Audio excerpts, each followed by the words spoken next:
Hello, I would like to talk to you about the California wildfires and how it relates to mental health.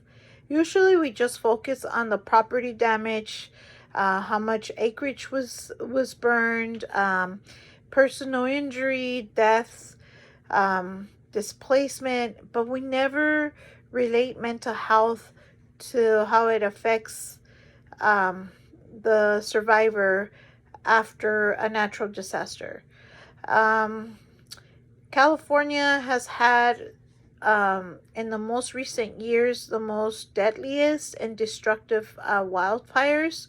4 out of 10 happened in the year 2017, 2018. Um, the mental and emotional well being of survivors were effective.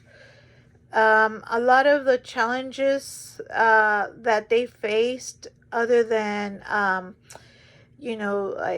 funding and homelessness, were um, post wildfires mental health. The resources were not there. Um, of course, you have donation of water, food, maybe even monies to help get survivors back on their feet. But mental health has never been something that has been approached. Um, that is according to an article written in the PLOS 1 on March 26, 21. Um, a study that took place between February and April 2021 stated that the rate of PTSD was increasing, along with depression, generalized anxiety, and that lasted well after the disaster. So that it was published in Behaviors of Science Journal in September 2021. Um, some of the psych impacts, um, it depends on the disaster, the type of disaster, um, intensity of the duration of the exposure, the degree of this exposure, examples, damage to property. You might lose your home and you feel homesick because you are displaced, you have no clothing, you don't have your memorabilia.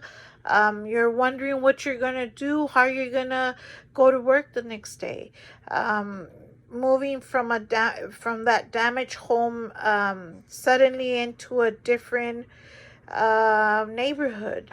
Families that are injured within the disaster, loss of employment because you're not able to get to work back and forth. You don't have the essentials to get to work on a daily basis. That's was published in the BMC Public Health on December 5th, 2022. Another causes would be accumulated stressors, resources loss, again, a loss of employment, loss of property like your car that gets you to work back and forth, your clothing, the most essential things.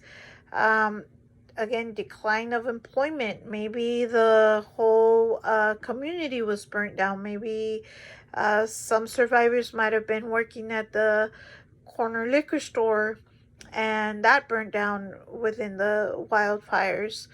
Um, Economic circumstances. Again, have we asked ourselves, are we really prepared for a disaster? Do we have that funding that we should have in case something happens? You have that economic backup to fall back on.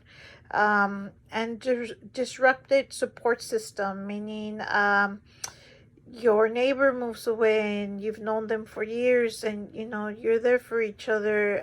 You see each other, or maybe relatives live nearby, and now they end up having to move away because they've lost their home and they need to be placed wherever they can get a roof over their head.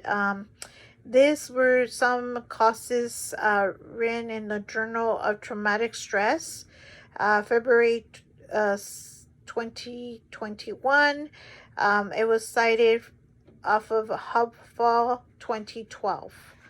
Now, some of the solutions that have been talked about after the 2017 and 2018 disaster, the community came together and rapidly helped out with any financial or emotional support for the survivors. But this resource didn't last that long because it's just a community, so they couldn't afford to continue with the resources that were needed post wildfires. As you know, a lot of these mental health issues, including economic issues, they do not get resolved one day to another. So they couldn't last that long. So therefore, the government should put in place maybe some programs that are more long term to support. The support should be for housing, employment, social services, just to get people back on their feet. It's something that it's a more of a long term. The same way land has to heal from the fire. Survivals as well. They need to start from scratch, basically. And it's not easy to just get back on your feet from one day to another.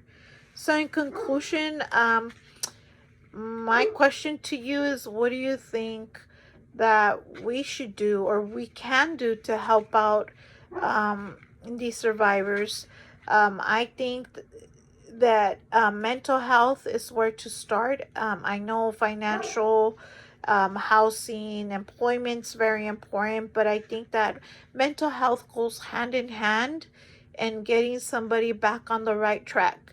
It's a lot of emotional support. If you think about it, you're losing your home. You're losing everything, and you're having to start all over again. Well, that is my conclusion. Thank you.